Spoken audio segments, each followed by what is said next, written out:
आयज आमी पोतशा हर घर तिरंगा हे आमी डिस्ट्रीब्यूट करता आमच्या घराघरांनी आनी तशेंच आमच्या शॉपांनी। हर घर तिरंगा हो सगळ्यांनी जे आयज आमचे पेडण्या तालुक्यान सगळ्यांनी घरान आपल्या स्वता एक लावचो तिरंगा। तशेंच जेन्ना तुमी सकाळी हो तिरंगा लायलो काय तो रिच सरेन आमच्या कोळ आसा तो तेंच्या इवनिंग तो काडून तुमी खंयच्या तरी जाग्यार सारको नीट दवरपाचो।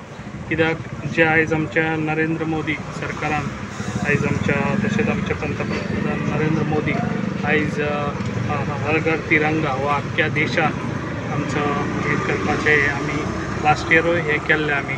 तशेंच ह्या वर्सा हे जावचे आनी तशेंच लोकांनी हितून सगळ्यांनी भाग घेवचो। जे आयज आमी 15 ऑगस्टाक आमी स्वतंत्र जे आयज आमी जाल्ले आसा ताका लागून ह्या आयज आमचो BJP सरकारान तशेंच आयज आमचो dynamic CM Pramod Sawant sir आयज तोय बी आपल्या कॉन्स्टिट्युन्सीन तशेंच आपल्या आमच्या आख्ख्या गोंयान तशेंच तेणी आमच्या सगळ्यांक आमकां जे मिनिस्टर तशेंच आमच्या MLAs तांकां सगळ्यांक हे केल्ले आसा। कित्याक अशेंच आमी सगळ्यांनी हे हर घर तिरंगा हो लावपाची गरज आसा आनी सगळ्यांनी हे लावन घेवचो।